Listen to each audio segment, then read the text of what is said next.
The Radical. Fundamental principles of freedom, rational self-interest, and individual rights. This is the Yaron Brook Show.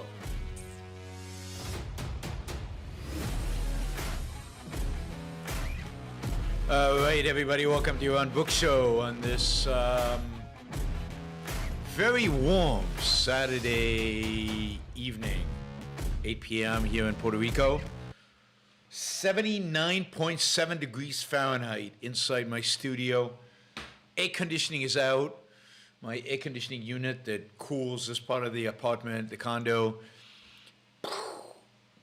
just stopped working today. Just stopped working. So it's hot. I'm not usually doing shows when it's 80 in the room. So I don't know. My wife suggested I cancel the show today because of the horrific working conditions. But here I am, in spite of everything, going at it, and trying to contribute to your day. So thanks for joining me. We have we're going to talk about a couple of things. I want to talk about, I did a debate, interview this afternoon in the heat with Econ Boy. Econ Boy, I think is his name on YouTube. So he is an economic YouTuber who does economic stuff, and we talked about the welfare state. So I want to give you some impressions about that, and just the general challenge of debating, speaking to a pragmatist, and what do you do? How do you handle that? Econ Boy, yes, you can find him on YouTube. And then, although we did the debate on Discord and streamed it in YouTube, I didn't quite understand that, and yet I didn't think there was anybody on Discord. I was confused.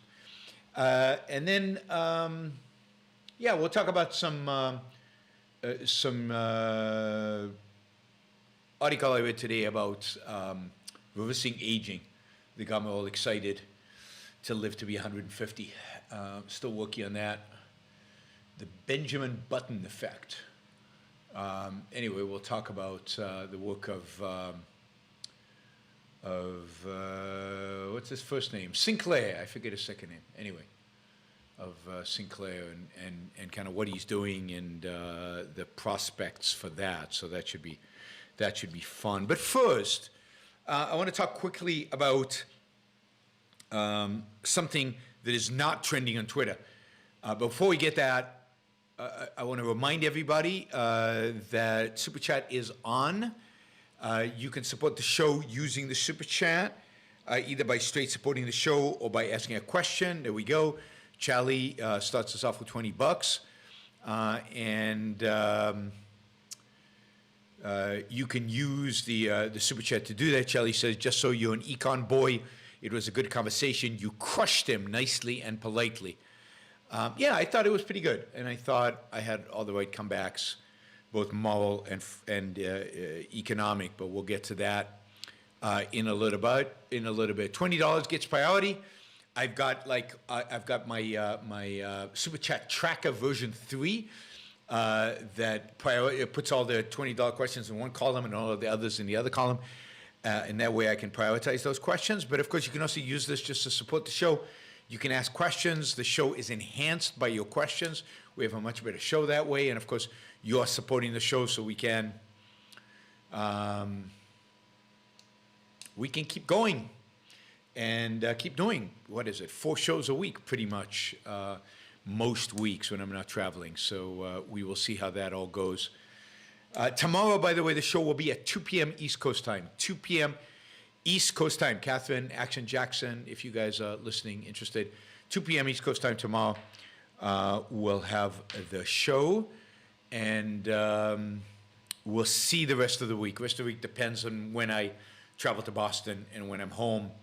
I'm hoping that tomorrow the air conditioning will not be fixed, but I'm hoping that by Monday it'll be fixed, so the Monday or Tuesday shows will have a cooler air, cooler atmosphere, which would be which would be nice.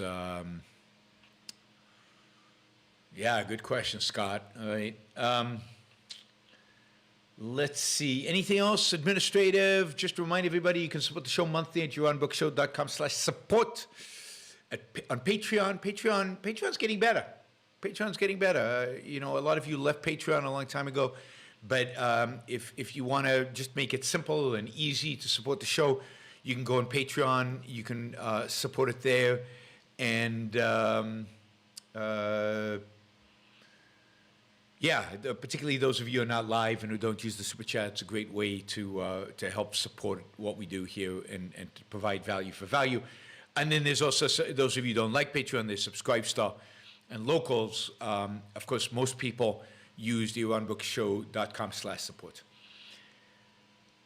All right, so what wasn't trending today on Twitter? At least I didn't see it trending on Twitter, and I was on Twitter a few times. What is today an anniversary of? An important anniversary, and I think an important anniversary that'll go down in history as important in the fight for liberty, in the fight for freedom. And I don't know if some of you know this because I saw it mentioned in the chat earlier. No, it wasn't Midway, wasn't the Six-Day War. I don't think so, although it's close. Sometime now in June, I think it's a Six-Day War. But no, I wasn't thinking Midway, I wasn't thinking Six-Day War. Something more, in some ways, more significant, more horrific, more negative, more sad, and something that's definitely shaped the country's future and present. Yeah, Tiananmen Square. 33 years ago, Deng Xiaoping ordered the tanks into Tiananmen Square, and not only bringing the tanks in, but ordered the troops, the soldiers, to fire on the tens, maybe hundreds of thousands of students. We remember it as Tiananmen Square, but really, it's much more than Tiananmen Square. There were crowds of young students seeking greater freedom, seeking greater democracy, seeking a greater say in the future, standing for liberty. There were hundreds of thousands of such young people all over China. They were in all the major cities and some of the smaller cities in China. We only know Tiananmen Square because that's where there were some journalists. We know Tiananmen Square because of the famous pictures of Tank Man, but what is interesting is we have very little photographs of the slaughter that followed. We have no real first-hand detailed accounts of the massacres that the Chinese soldiers inflicted on their own people. The thousands, maybe the tens of thousands, we don't even know how many people died that day and the days that followed as the Chinese regime decided in the name of one-party rule, in the name of the greater good, in the name of the common good, in the name of Chinese nationalism and Chinese greatness, to crush the spirit, the dream, and the lives of young Chinese students. Again, thousands, if not tens of thousands, died that day. More than that, I mean, not more than that, but on top of that, I literally think the spirit of a whole generation of Chinese was crushed. The liberty, the freedom movement, in whatever terminology they thought of it, with whatever to whatever extent they believed it could grow, disappeared from China or went underground. It continued to be held by intellectuals here and there that were allowed to speak sometimes, but as a movement, as a movement, certainly as a mass movement, Tiananmen Square destroyed the movement for freedom and the movement for liberty in China. What is interesting is that China bans all discussions of it. It does not teach it as schools. When you talk to young Chinese today and you mention Tiananmen Square, you will get a quizzical look from them. They have no idea what you are talking about. They do not know it even happened. Never mind what happened and how many people died. It has been wiped from the history books. If you remember the Hong Kong liberty movement, the Hong Kong demonstrations, many of them were focused around the commemoration of Tiananmen Square in years past, when people were arrested, when such commemorations were banned by the Chinese government, and the students in Hong Kong went out into the streets in spite of that.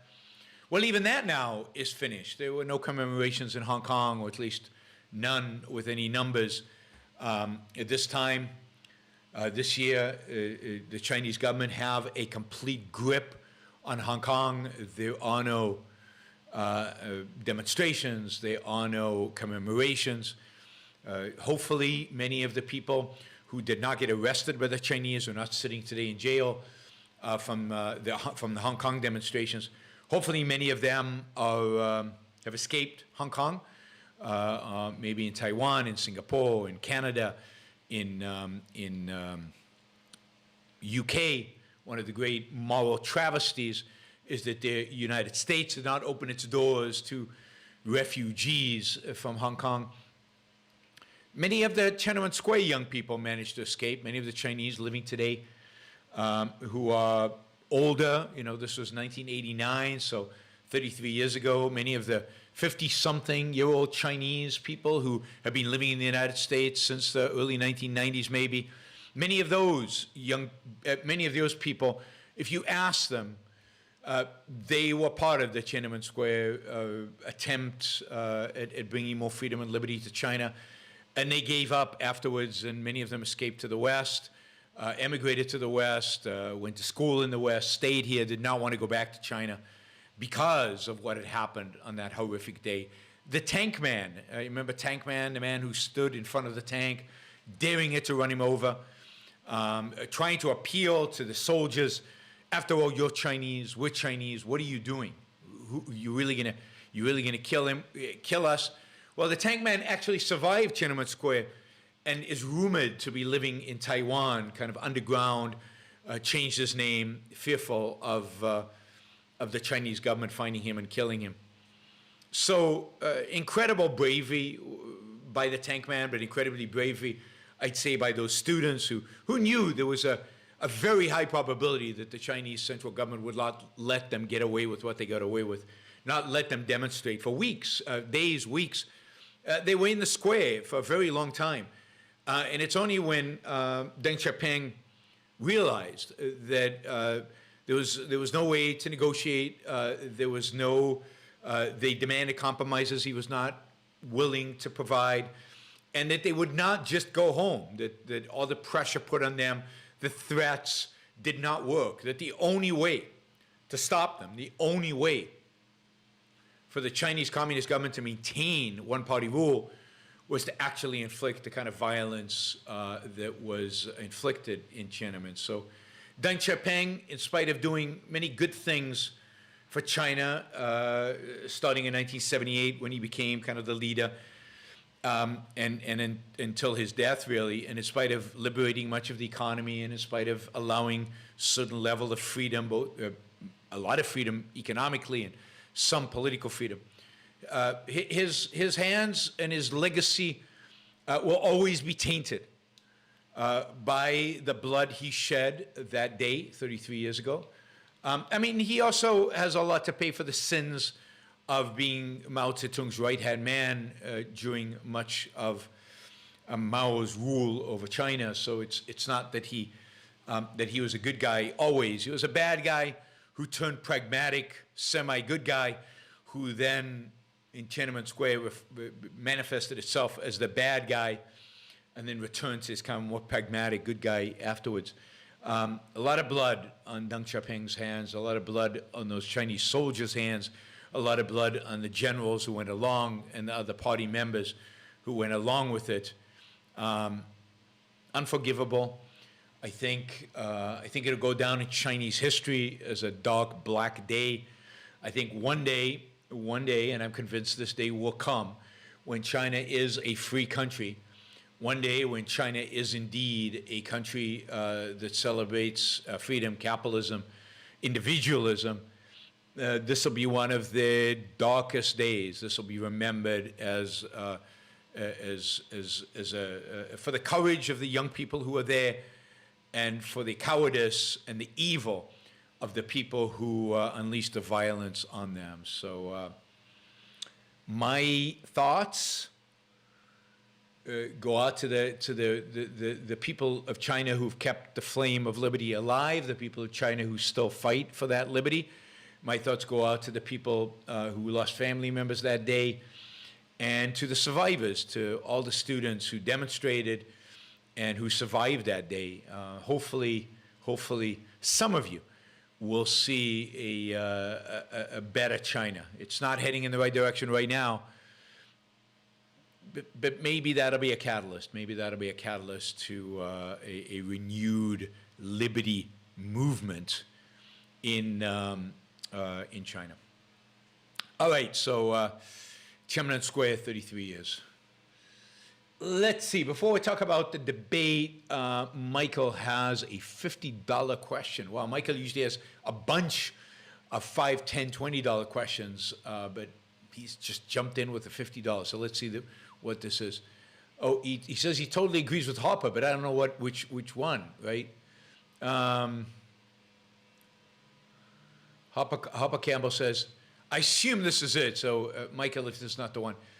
Harper Campbell says, I'm going to be so upset if I have to live in this crappy mixed economy for the rest of my life, and then everything becomes perfect after I die. And then Michael says, I totally agree with Harper. My professor called Ayn Rand a sociopath in class, when really it's the conventional philosophies pushing the propel sociopaths to the top. Should I have challenged my professor or kept quiet to preserve my grade?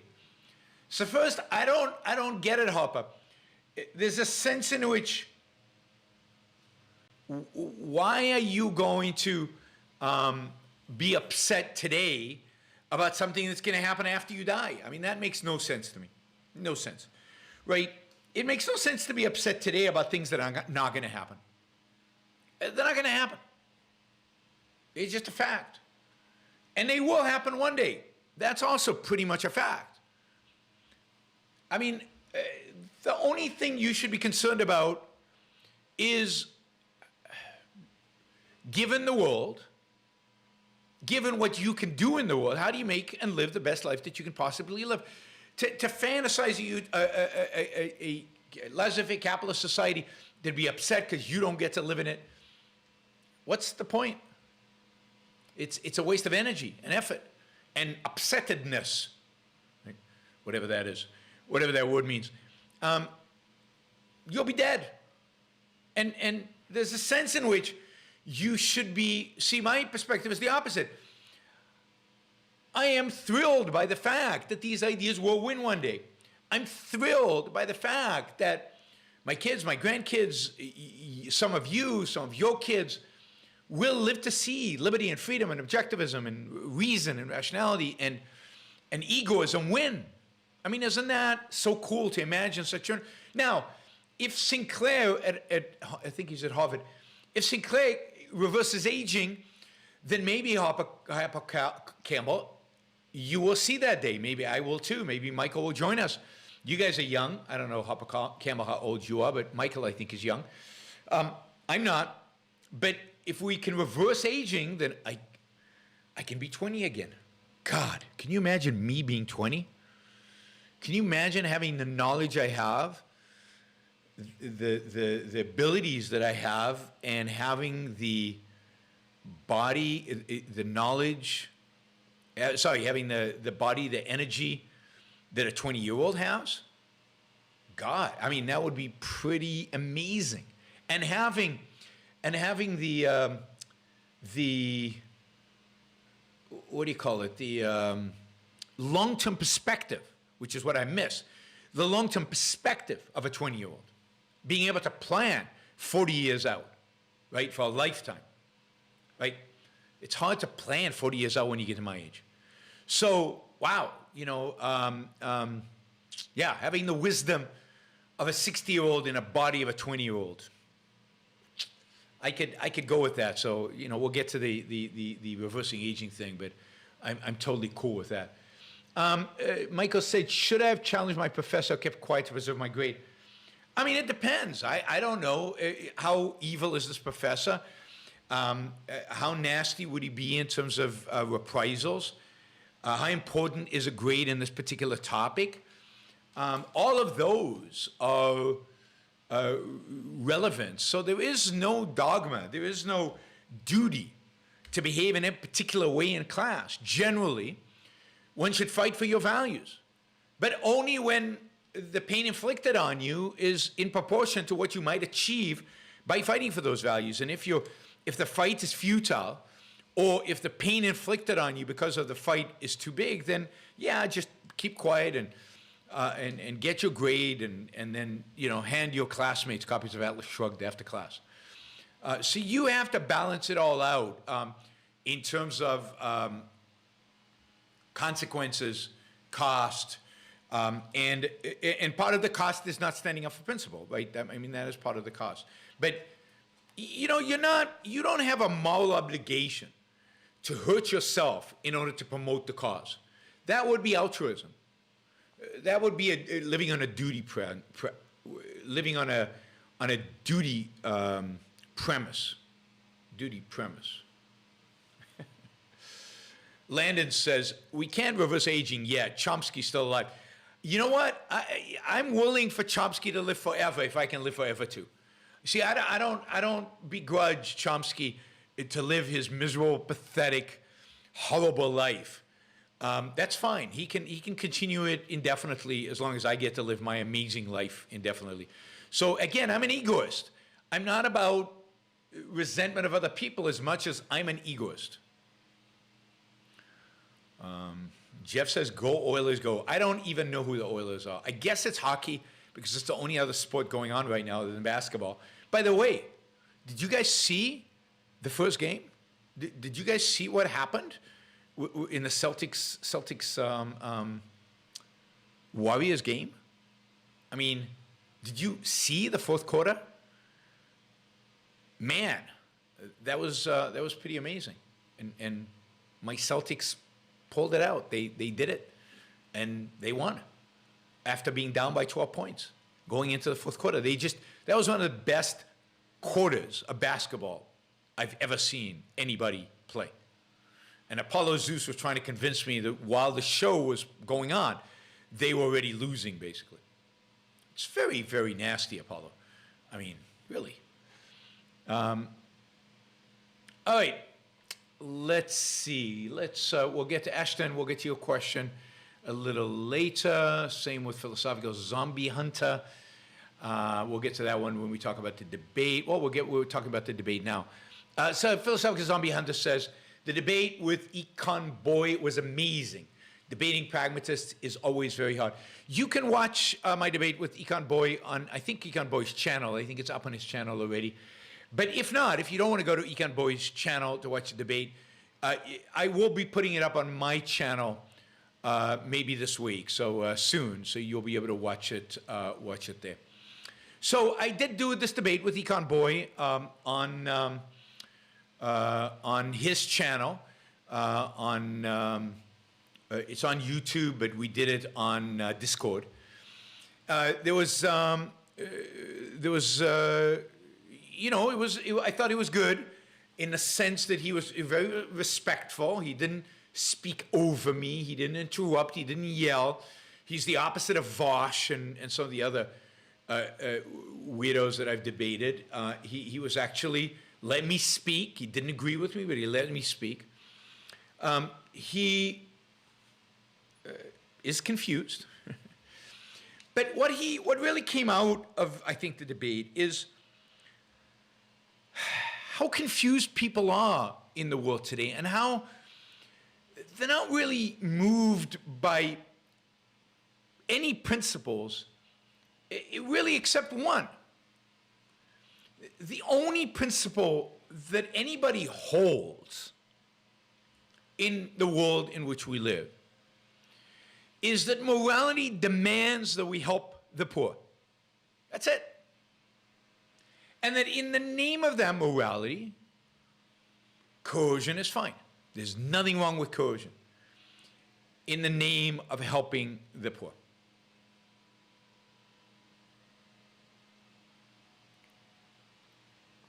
So, Catherine, if you ask a question like that as part of the fan thing, my super chat tracker doesn't catch it, and then it throws me off completely. But you know, so even if it's just for $2, try to put the question into the super chat. It's okay, apologies. I never took you seriously to begin with. So it's very difficult to debate them because everything they say is framed by this idea that we all agree that it's inherently obvious that there is no other possible option but that helping the poor is a good thing and that we have to help the poor and it's a moral obligation and the way to help the poor is you know, if we have to use coercion to help the poor, that's okay. That's the only principle they hold. And then everything else is, does it help the poor? Doesn't it help the poor? And they want to have their cake and eat it too. So they want economic growth. But helping the poor, of course, doesn't reduce economic growth. They won't admit to that because that is too upsetting and that's too much of a trade-offs. They don't want to believe that there are trade-offs. They want to hold that they want to have their cake and eat it too. They can't conceive of the idea that it's not my moral obligation to help the poor. And it's not my moral obligation to help the poor. I might choose to help some poor. In my case, I would only choose to help ambitious poor, children maybe who are poor, but that's about it. I'm not going to help the white-beating drunk ever. But they can't even conceive of that. Altruism has negated, has completely wiped out the possibility of doing that. Now, they're not quite willing to say we should sacrifice people to help the poor. So the argument is, oh, come on, Yaron. So, you know, they take 50% of your income. You make enough money, it doesn't hurt you to go and pay the poor a little bit, to help the poor a little bit. And yeah, you know, those Swedes and Danes, they live great on half their income. So what if they're taxed? It doesn't actually hurt them. So they won't come out and make altruism about self-sacrifice, which it really is about. They won't actually go out there and say,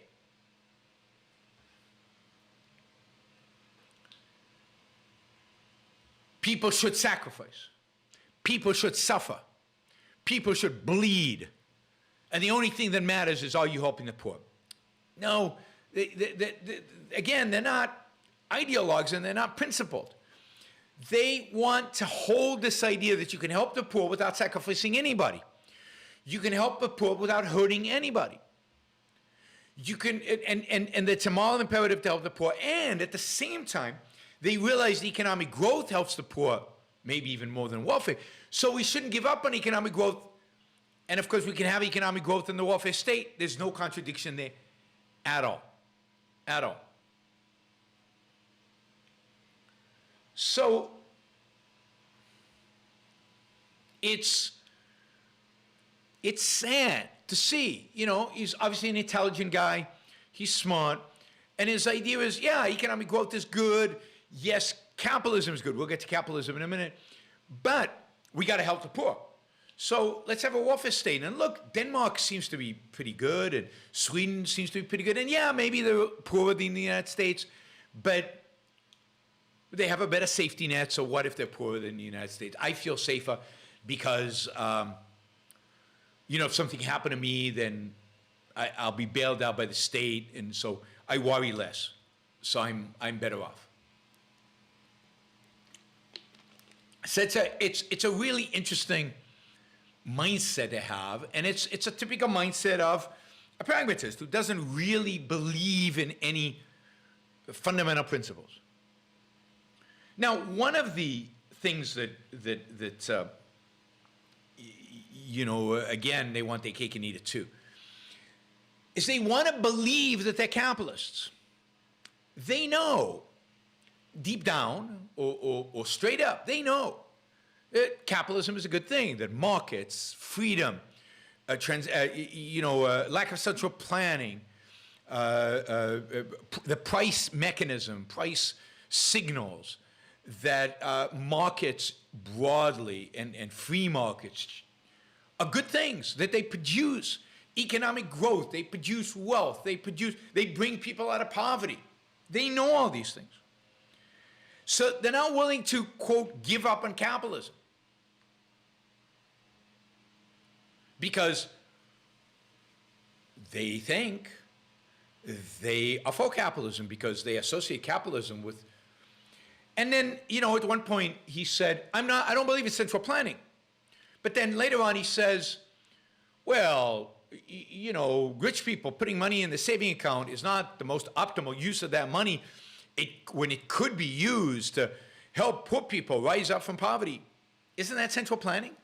Isn't that you as a central planner deciding what the best use of this amount of money, somebody else's money, is? Isn't regulation central planning? Isn't government investment central planning, which he is for? Isn't everything that the government does when it comes to economics central planning? Of course it is. See, he doesn't want complete central planning. So he wants this mixed economy. He wants to pretend that it's capitalism. And in order to pretend it, he has to basically never define capitalism and not really define capitalism. And again, have his cake and eat it too. I don't believe in central planning, but a little bit of central planning is okay.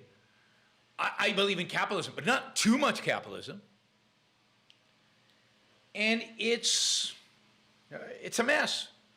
And it's hard to think through. It's hard to actually argue against, because you're using terms that are not clear, and so I encourage you to go watch the debate. I think you'll enjoy it. I think I did a pretty good job, handling it, given the circumstances. I tried to define my terms. I tried to go back to what is capitalism. I tried to call them on the altruism and talk about the morality of it. And I try to talk about the damage that the welfare state does, not just economically because it reduces growth, but also, the damage it does to the welfare recipient. I'm curious what you guys think, so I'm open to comments. If you go on Econ Boy's chat and comment and rebut some of the comments that are supporting him, but do it in a respectful way. Don't be assholes. Don't be jerks. Be nice, respectful, scientific, rational. Use reason. I get it, Michael. It was the wrong Hopper question. I will get to the right Hopper question in a minute. So go to Econ Boy and do it there. It's Econ Boy, boy spelled B-O-I, one word. Econ, E-C-O-N-O, B-O-I. He's on YouTube on his channel, and the debate, I think, should be there. And then, if not, as I said, I'll put it up on my channel soon.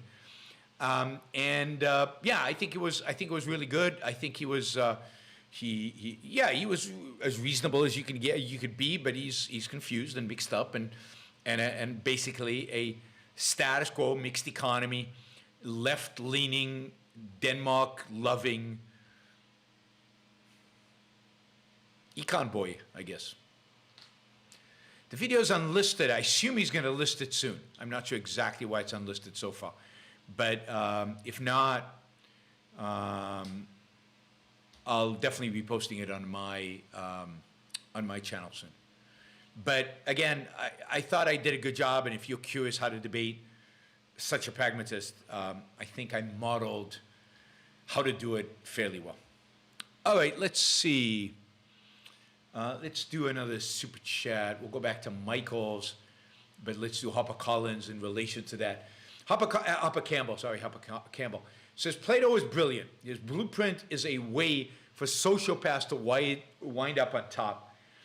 It creates inversions of proper hierarchies in very sneaky ways.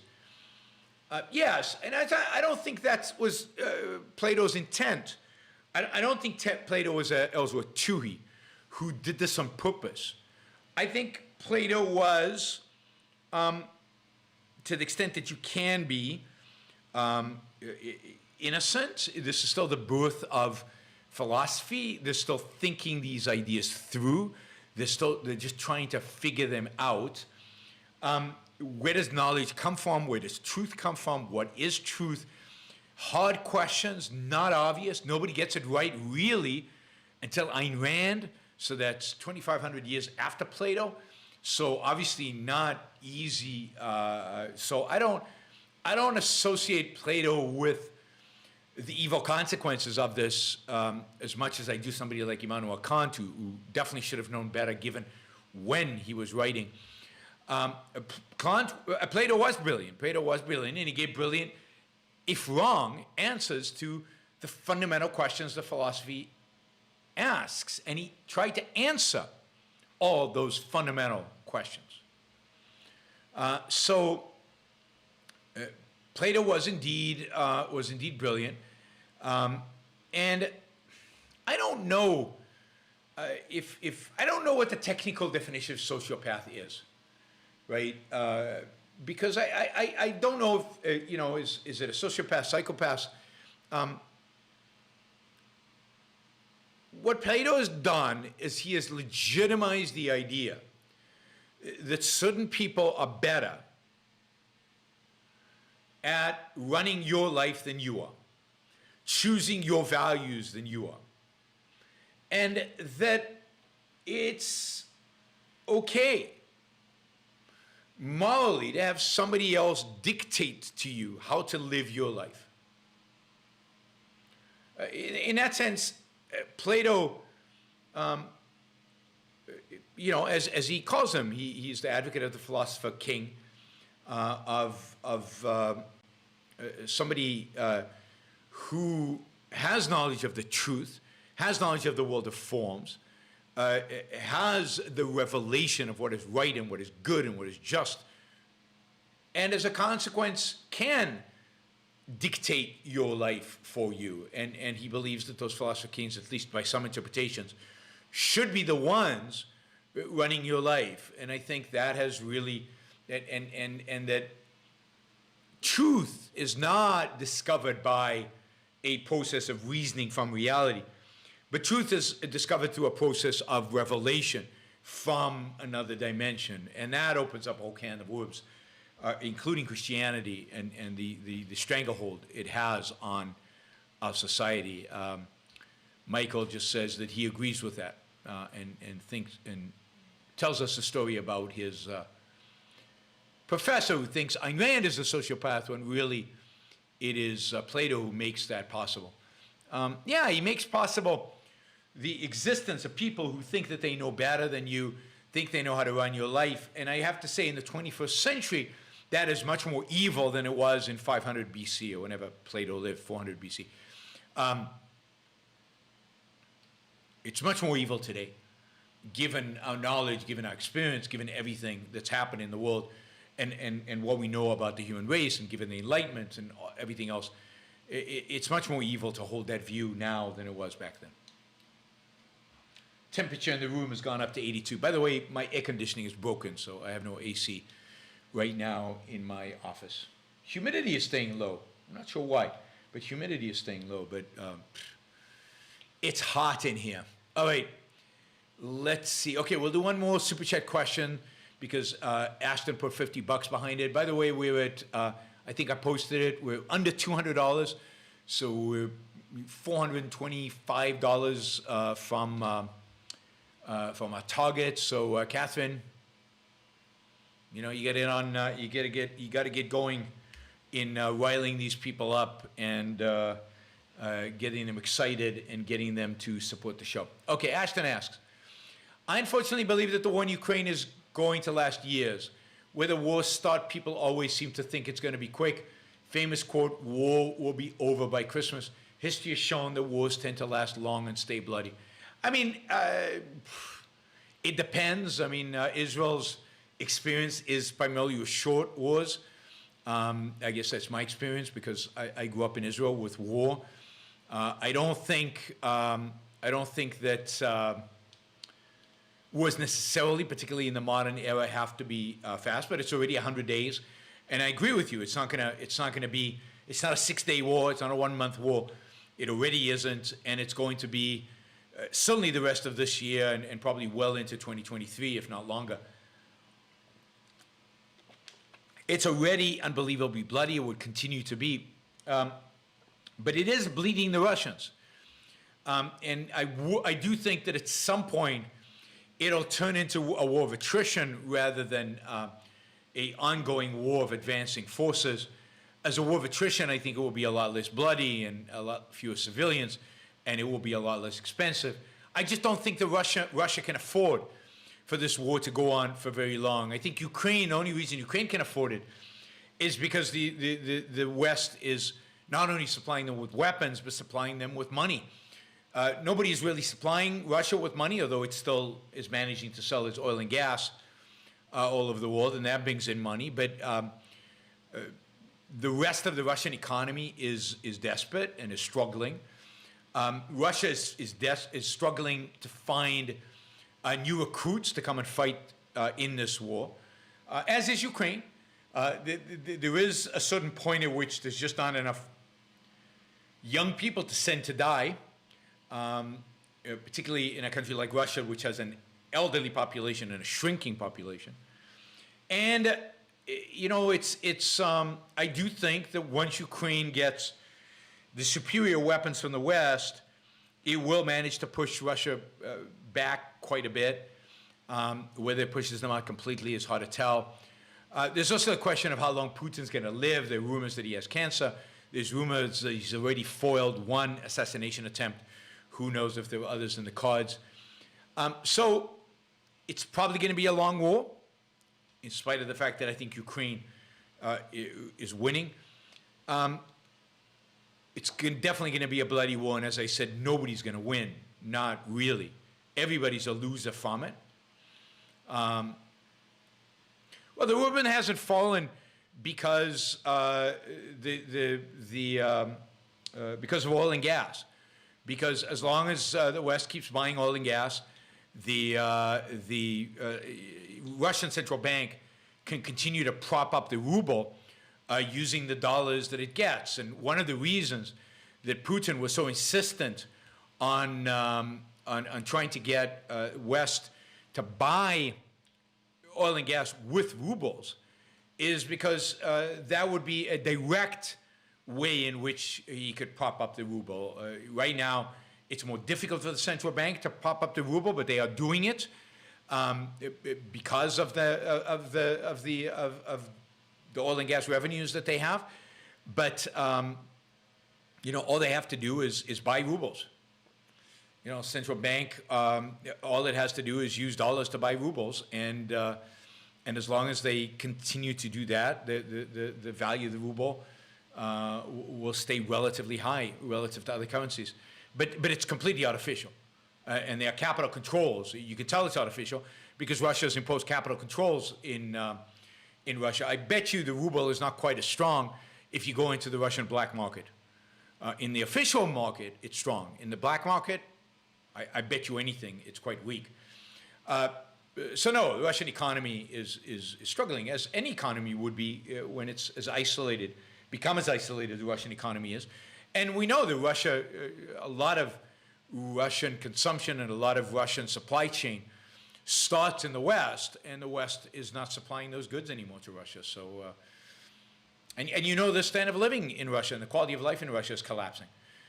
So while the ruble is holding up against foreign currencies, again, because of the manipulation of the Russian central bank, the ruble buys less and less within Russia. Within Russia, it's buying less and less. So there is high inflation in Russia that is lowering the standard of living of Russians.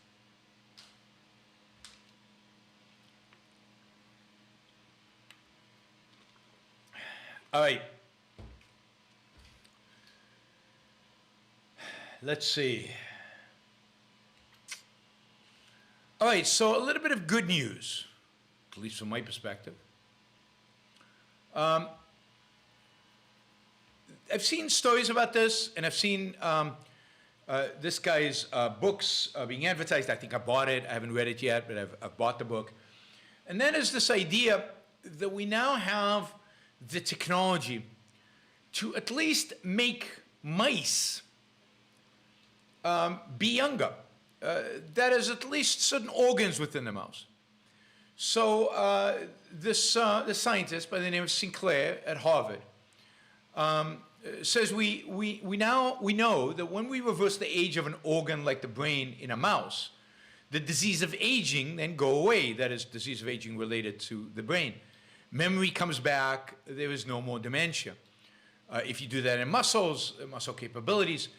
So the way he frames it, aging is the fundamental disease, the underlying disease, that really facilitates or makes possible all other diseases. So cancer is a disease of aging. Dementia is a disease of aging. Many, heart disease is a disease of aging. These are not diseases suffered by the young. These are diseases that as our cells, as our bodies age, they become susceptible to. If we can reverse the process of aging, if we can revitalize the cells in the various parts of the body, we can get rid of disease, and we could get rid of the things that kill us. So in his lab, we had two mice. One mouse is the same age, in terms of the clock, I guess. But one mouse is the picture of youth, and one mouse is gray and feeble. They're brother and sister. They're born in the same litter, so they're twins in a sense. And the only difference is that one's genes were altered to age faster. So they age faster. Now, the argument he makes is if you can alter the genes to make them go faster, to age faster, why can't you alter them to age slower? But more than that, in 2007, a Japanese scientist by the name of Dr. Shinya Yamanaka managed to reprogram human adult skin cells to behave like embryonic or pluripotent stem cells. In other words, they were capable of developing into any cell in the body. In other words, in a sense, he made them young again. He made them so that they started over. He won the Nobel Prize for that discovery. Now, the problem was when you switch back, when you did this to cells, they lost their identity. Some muscle cells became blank cells that could become anything. And the real challenge is to turn a muscle cell into an embryonic cell that's going to turn into a muscle cell.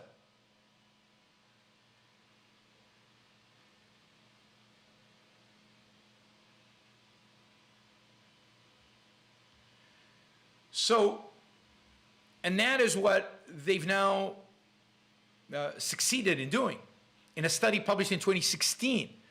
And I'm reading from a story in CNN of all places.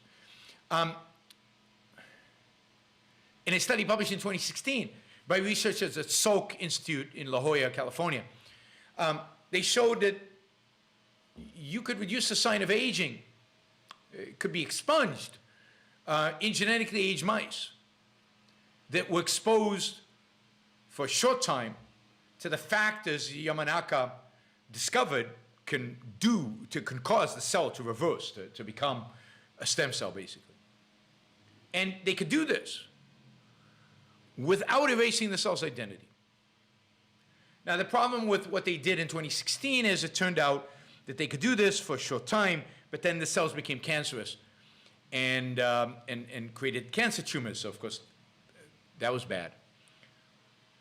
But what's happened now is that in Sinclair's lab, a geneticist by the name of Yunsheng Liu, obviously Chinese, that's a very Chinese name, has managed now to do the same thing without the cancer cell developing, without the harmful effects.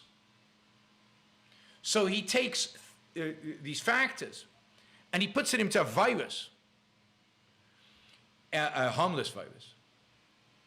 And he uses the virus to deliver these factors to the cells. In this case, he did it to a mouse's, an old mouse's eyes. And it's pretty amazing. Pretty amazing. They switch on. I'm not going to get into the technicalities. I don't really understand them, but they switch on the genes. And it's really cool. The eyes become younger. So you can actually turn certain cells in mice backwards. And backwards in age. And you can make those cells younger. Now the question is, can you do the same thing with human beings? And more than that, can you do the same thing with the whole body? And that's the next step in the research, is not just to take one set of cells, not to tell muscle cells or eye cells or brain cells, but all cells. And can you do that with the body in general? And that's, I guess, the next step to work on with mice. And then the challenge is to do it with human beings, to do the research in human beings. I found this interesting, that Sinclair says that it's going to be years before human trials are finished. I think it's going to be years before they even start, because they need to get permission to do the human trials. They need to be done, and it could take years to do them.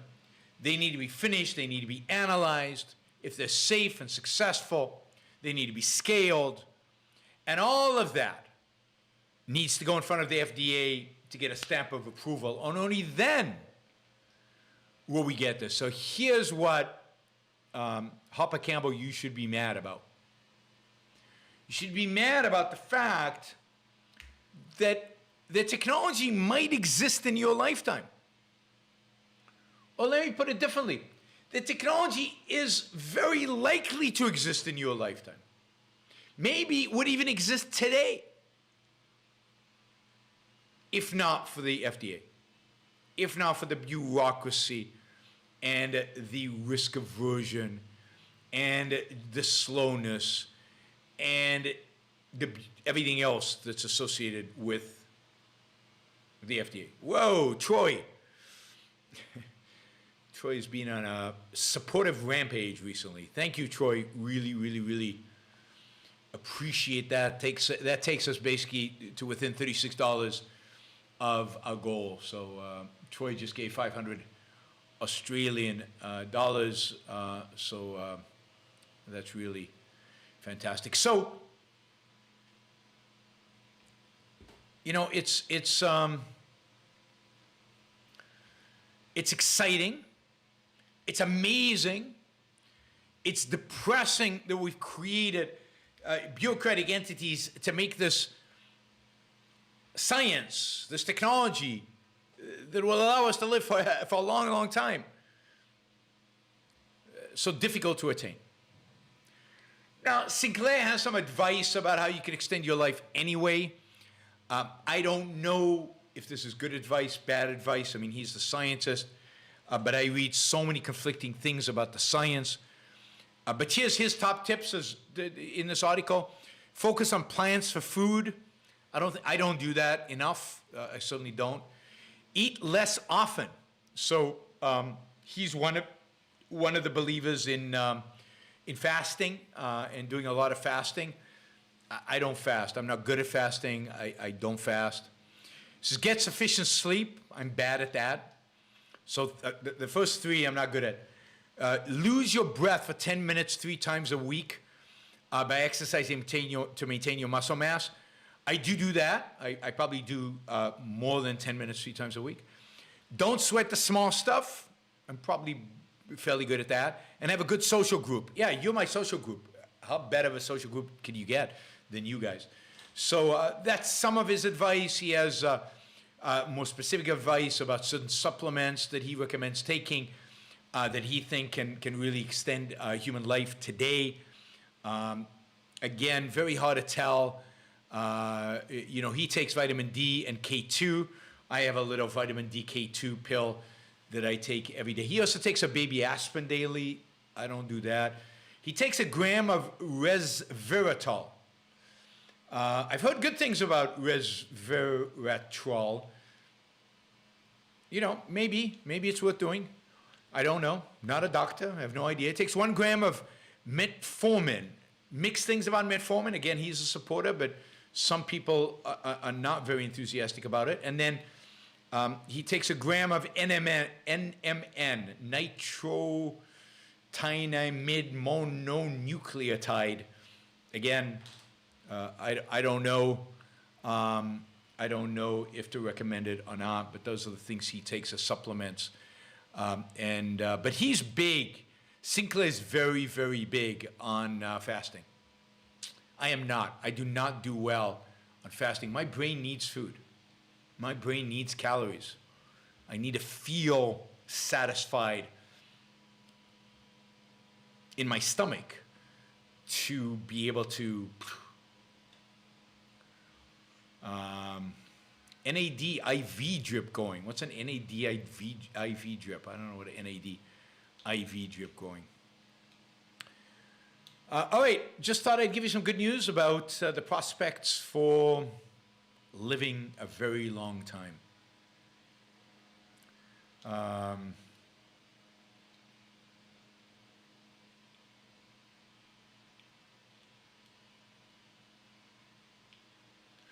right, let's see. John says, given survival rate of 25-year-old man is 99.828%. If everyone maintained health at that age indefinitely, then 50% would live to age 390 years. I mean, that's amazing. I have no idea how to evaluate that. You know, whether that's true or not. I just don't know. I don't know how to evaluate it. Sorry. But I do believe that if one of the most important things we can do is start whatever regime lands up being good for your health, starting it young makes a huge difference. The longer you wait, the more difficult it becomes.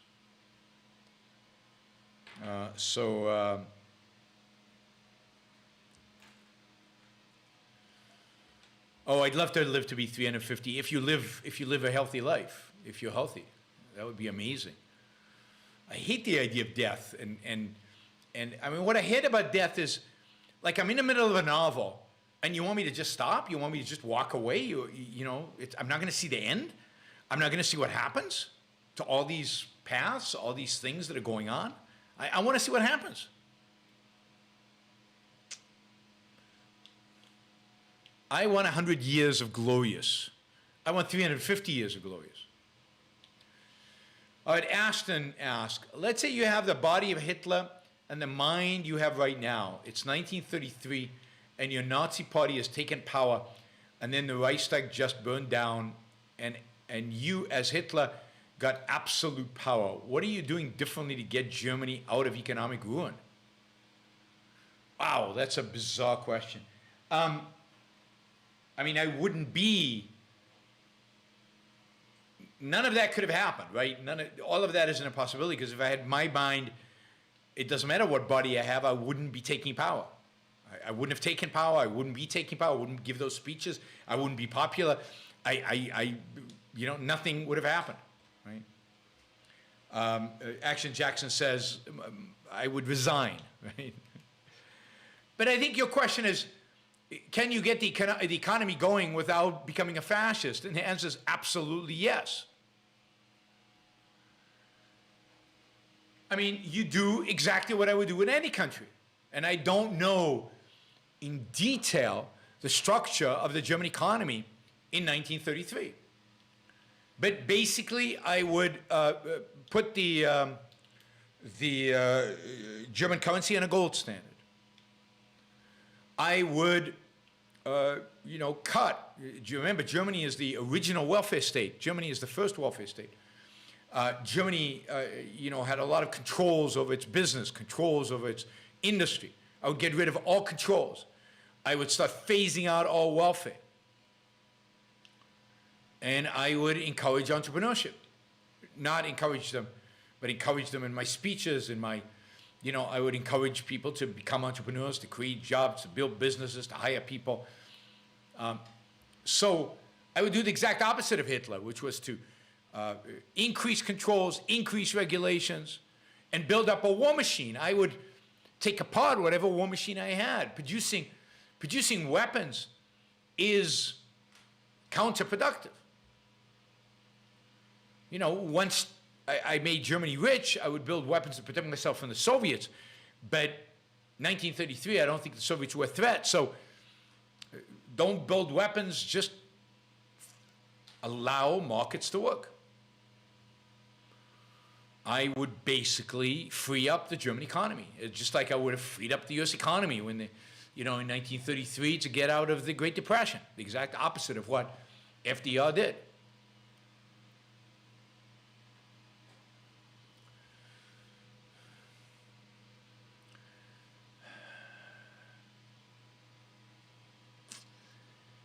James Taylor says, one of the reasons the Germans got as far as they did was because they were motivated by national pride after losing World War I so badly. They wanted to make a comeback, whereas the Russian army is invading their little brother.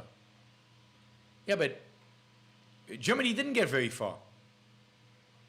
I mean, very far in what? In conquest that then got beaten back, in taking over a few countries for a few years. But in the vast scope of history, Germany was beaten into pulp in 5 years, a little bit more than that, 5.5 years. It was beaten into a pulp. It lost massively. There's no question so Germany wasn't a success in any respect. There's no dimension in which you could say Nazi Germany was a success.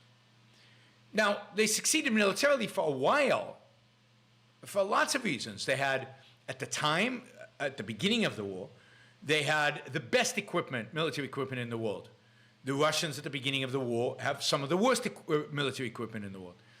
The Germans at the time, there was a certain nationalistic, motivation, and winning feeds and winning. So if Germany had not succeeded with the Blitzkrieg, if they had actually failed in their initial attempts, they would have collapsed immediately.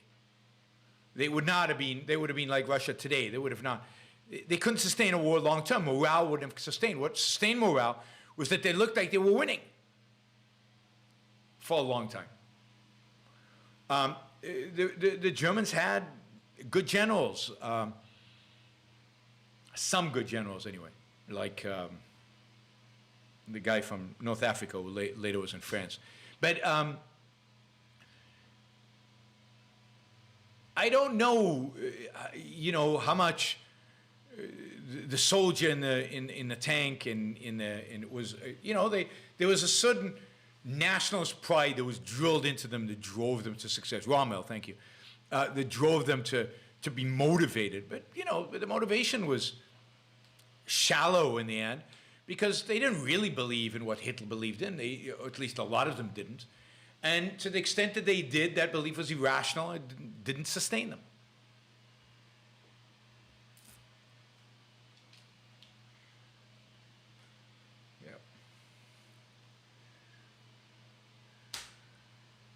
Let's see.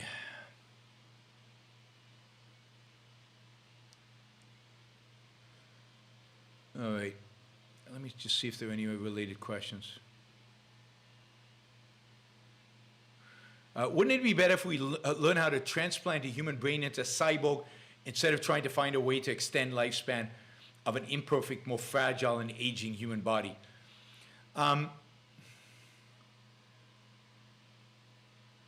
I doubt that that's going to work. I doubt that you could separate the human brain from the body and have it sustain itself. We know today, for example, that there's massive ongoing communication between all kinds of parts of the body who feed information to the brain in ways that I'm not sure we understand enough or know enough or could predict yet to do it in a cyborg. You could do the opposite. You could take the parts of the body that are the hardest to replace, maybe, the hardest to rejuvenate, and replace them with robots, a cyborg. So you could build the what was it called, the $1 billion man, $1 million man, or whatever it was called. Certain parts of the body could become cyborg. And I really do believe that at the end of the day, what wins out is some computer, cyborg, human interaction, right? But chips in the brain or whatever. $6 million man, that's what it was called. But, we'll see. We'll see what works. We'll see how it develops. We'll see, what is the most efficient mechanisms. Right now, I kind of like my body. The other thing that you'd have a hard time with cyborg is getting the pleasure-pain mechanisms right. Life is not worth living without pleasure. It's certainly not, I'm not sure life is worth living without sex. And I'm not sure cyborg could experience sex in the kind of integrated way in which sex is built into the human body.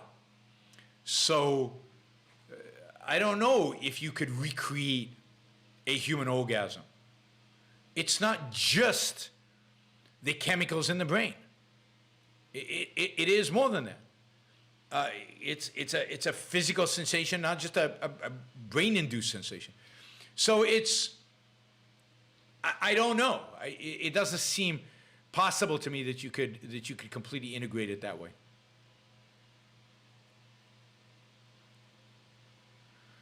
It will be possible to download your brain's content into a brain-computer interface, into a robot. Check out Neuralink, Elon Musk company. No, I don't think it's ever going to be possible to download your brain's content into a brain computer. I think it's a misunderstanding of the brain content. I don't think your brain's content. I don't think who you are. I don't think the I that you are is zeros and ones and can be translated into zeros and ones. I think, whoa. All right, Shazbot. Thank you. All right, we're blowing through the numbers right. This one I have to copy over so I don't forget.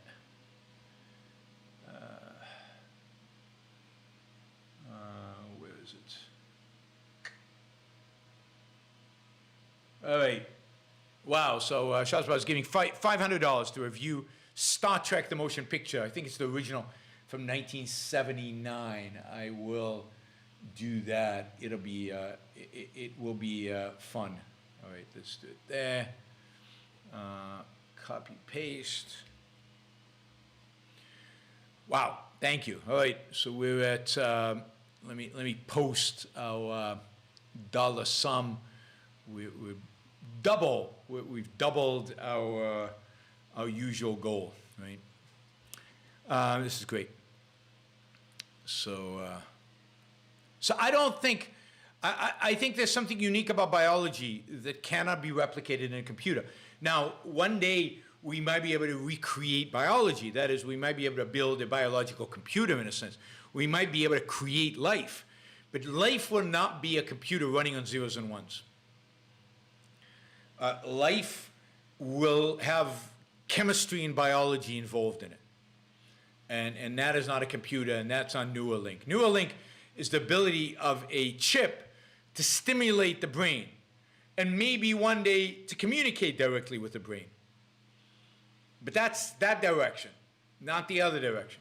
You're not going to be able to download you into a computer. You might download specific things,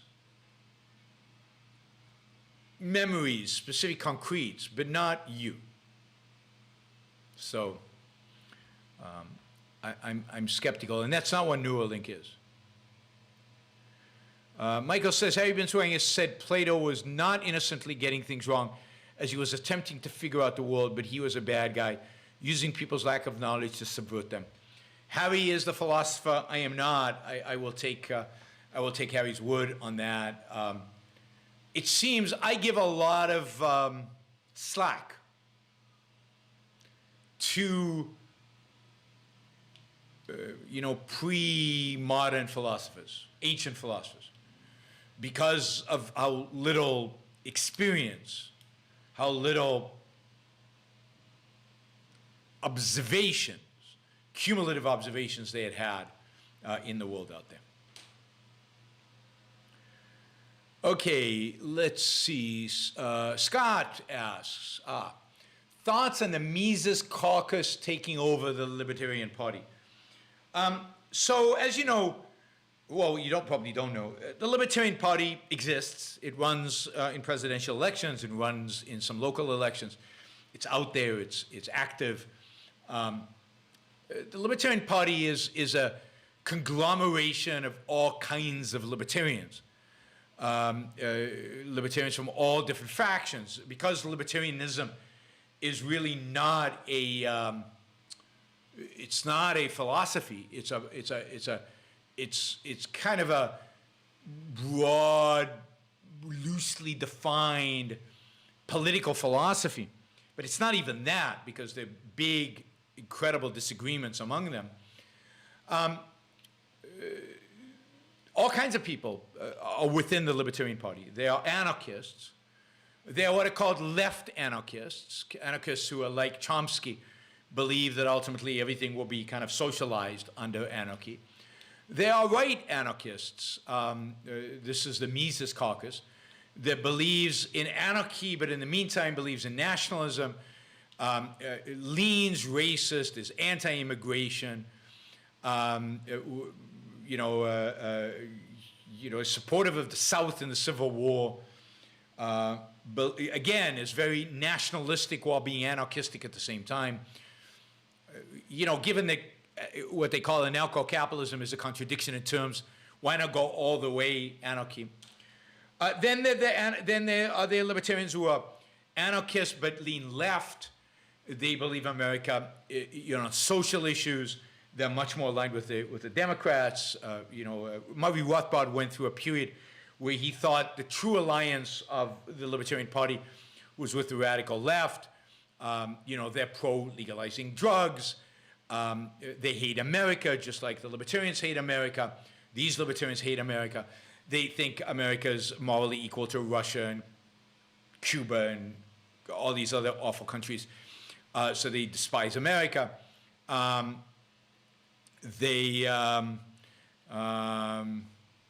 can try to contradict what I'm saying about this if you want.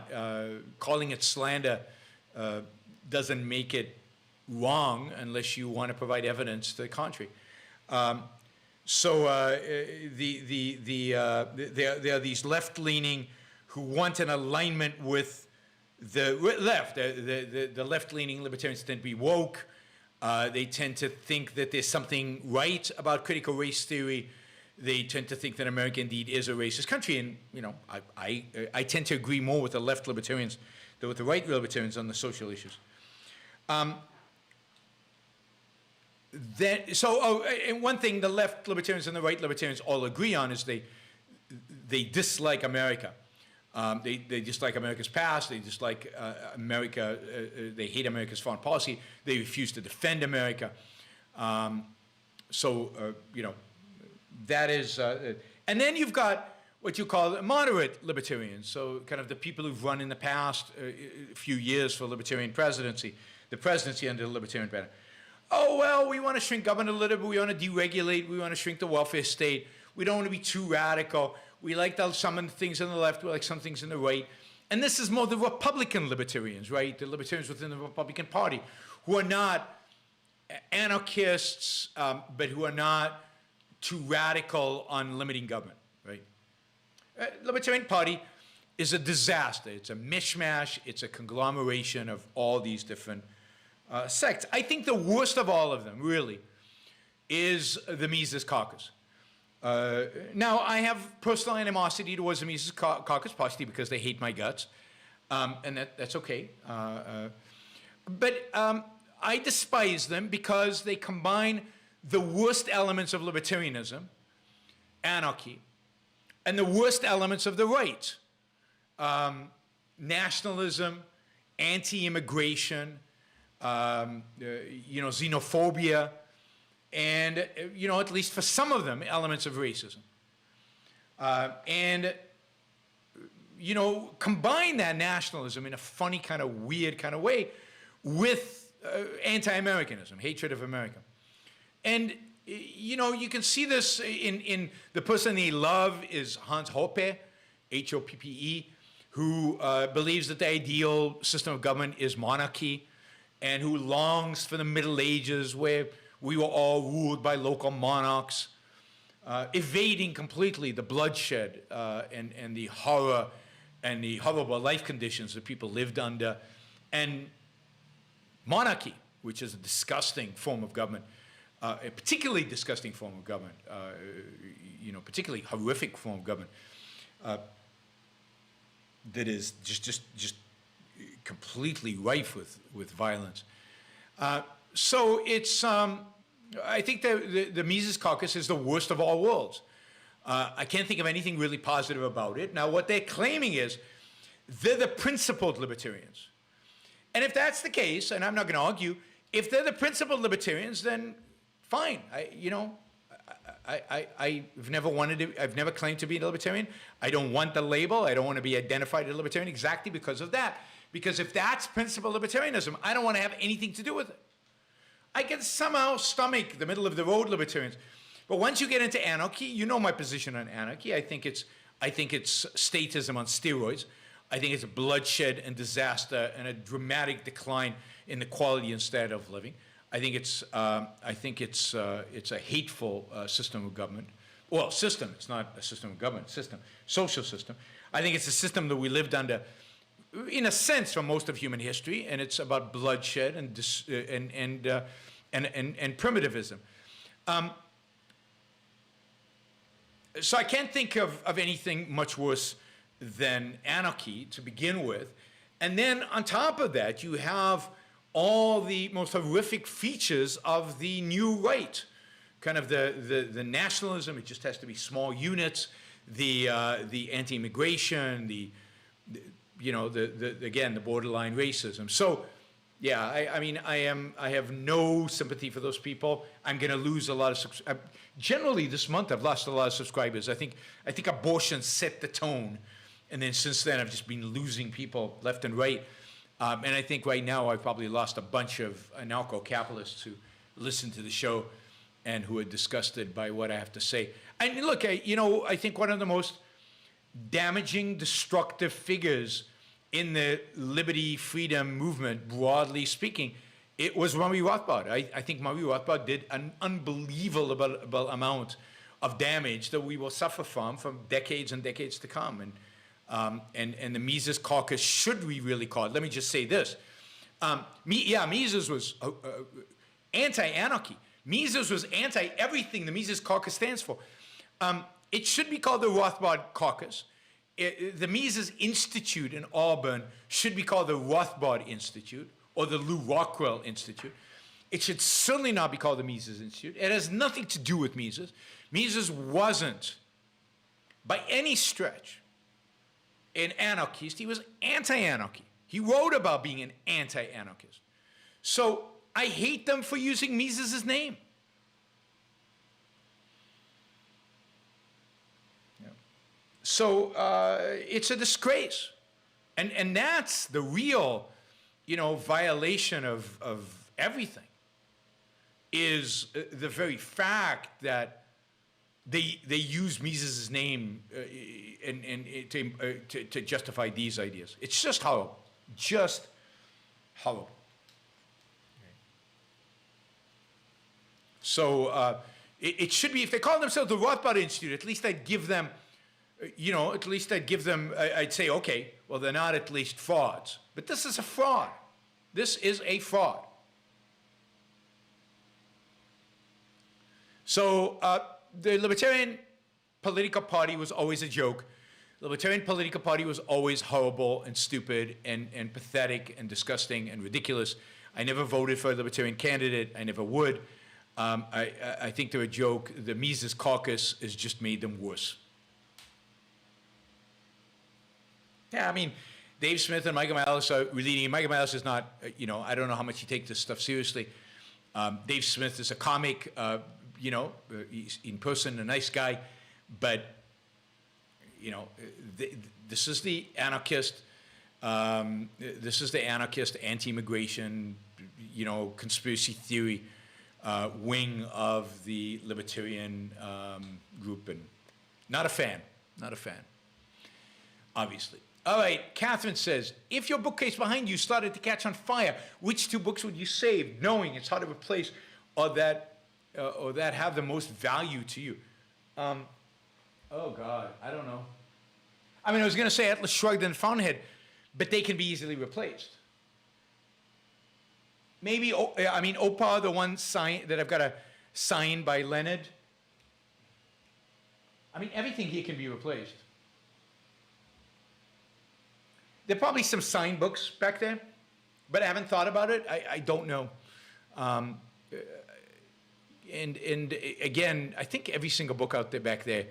I mean, some of the old Ayn Rand books, just because they were my copies, it's the first time I read them, they're mine in that sense.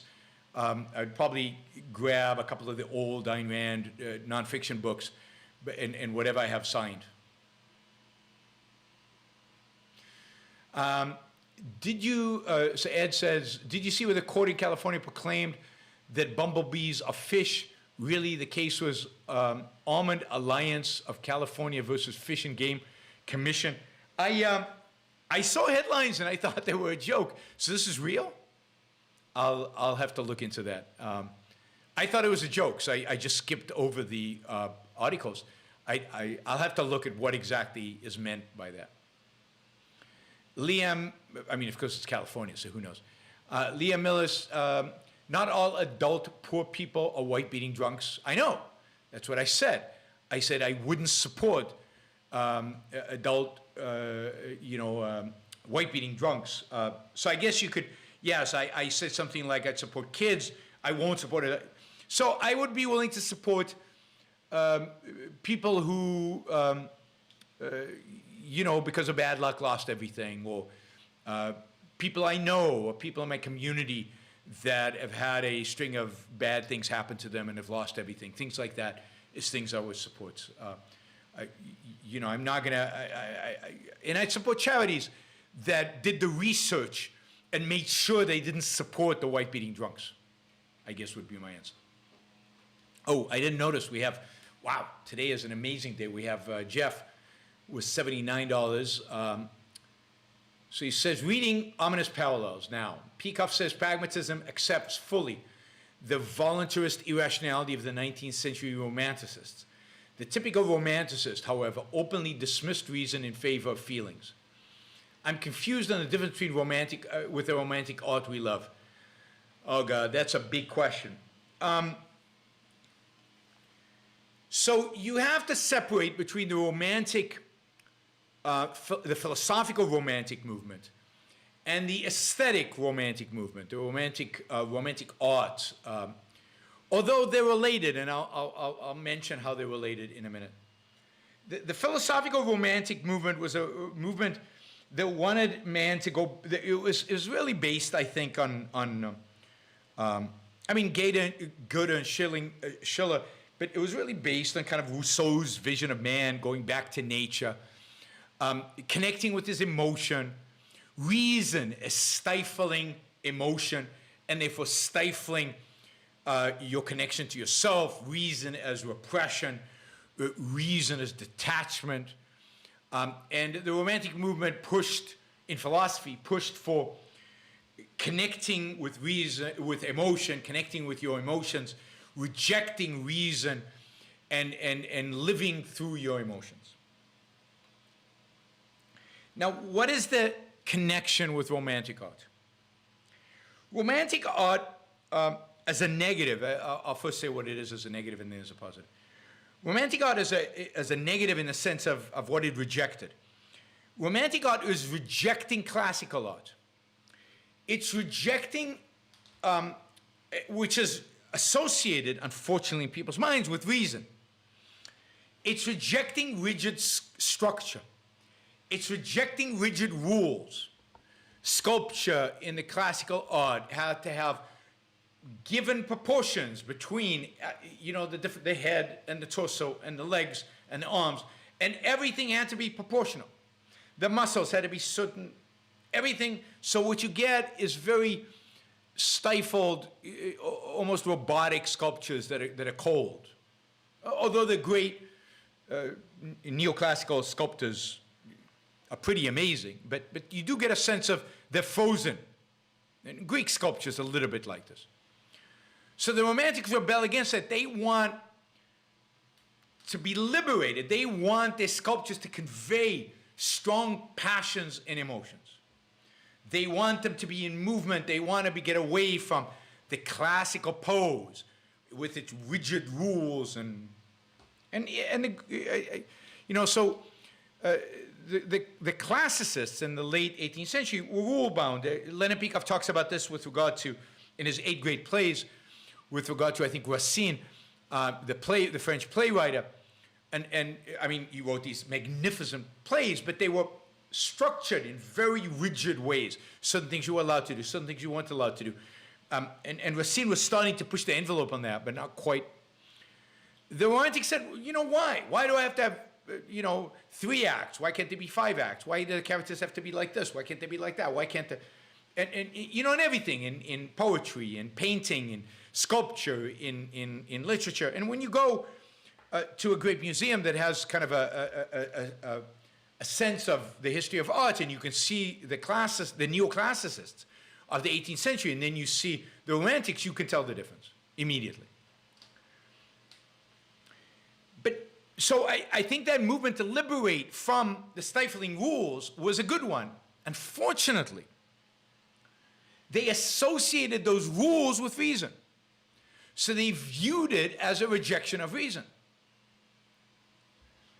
which is tragic and destructive.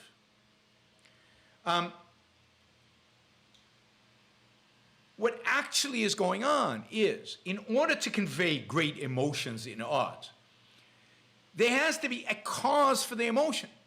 The emotions have to be targeted at something.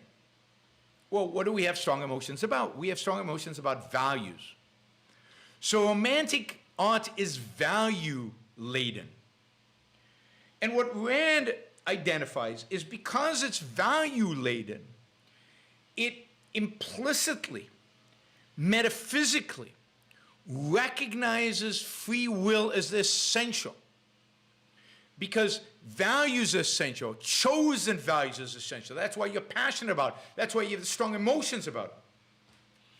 And therefore, what they did through their art is convey the possibility of choice in human action, and therefore choice with regard to values, and therefore valuing passionately. And romantic art is the art of free will. It is the art of values. It is the art of the passionate pursuit of values. And that's what Hugo does. And that's what Dostoevsky does, even though you might not agree with his values. And that's what Ayn Rand does. And that's what good, and there are not that many, sculpture and painting do. But of course, it's harder to see the pursuit of values in sculpture and painting because they're less conceptual, but it's there. You just have to learn the language. And that's what, in a sense, music does. But again, we don't have the language to quite express it. But in expressing our passions, in evoking such powerful emotions in us, which is what romantic music does, it suggests to us the pursuit of values, the achievements of values. And I think that's how it's all connected. I mean, that deserves a much longer, more full description, but that explanation, but that's the essence of it. And that's why you know, in a romantic philosophy by bringing to the forward emotions was not a bad thing. What the bad thing was the rejection of reason and not understanding the relationship between reason and emotion. But because the art is so metaphysical, because it gets the metaphysical value judgment, by elevating emotions, what it's actually elevating is human values and human choices. Ayn Rand described herself, yes, Ed, as a romantic realist. So she was a romantic. And I think a lot of the art I think Hugo was a romantic realist. I think a lot of the art of the 19th century, not all of it, but a lot of it was romantic realism.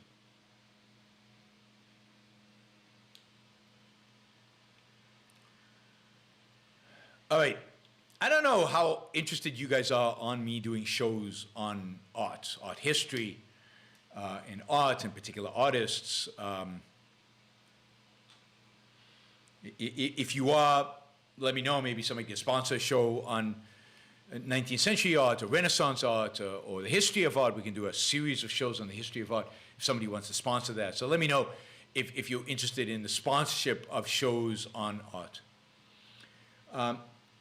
Ashton asks, wow, it's getting late. All right, Ashton asks, Marxist revolutionaries simply traded one life on another during the Bolshevik Revolution.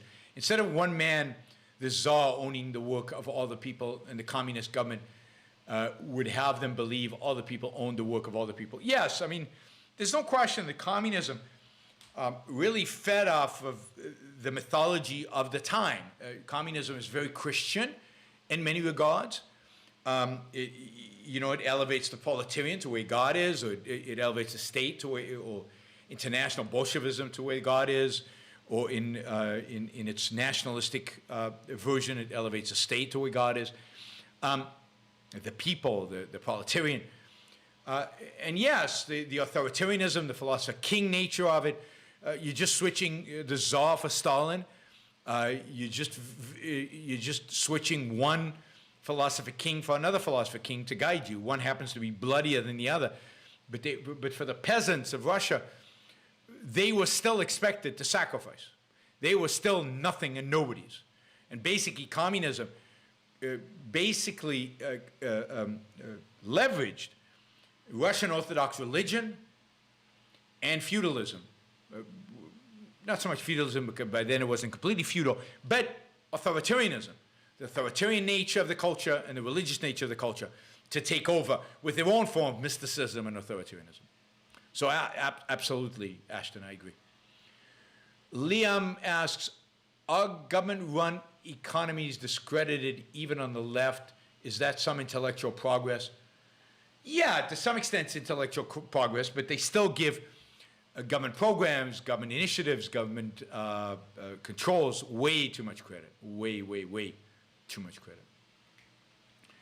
Frank says, the Green Mile narrator is a 100-plus-year-old but healthy, yet he is weary and unhappy with long life. Can it be good to outlive your friends and family? Absolutely. You make new friends, and, you make new friends. Well, ask me when I'm 100, and I'll let you know. All right. Yeah, I mean, if somebody's willing to sponsor a art history kind of course at my level, which I think is your level, so it's not, I'm not a world expert on these things, but, bringing in kind of an objective perspective to it, that would be fun to do. So you can think about that and let me know if that's something you would like me to do. But it would have to be sponsored. All right, guys, the Yaron Brook 100th birthday show. Absolutely. 150th birthday show. Why just 100? Absolutely. Onwards and upwards.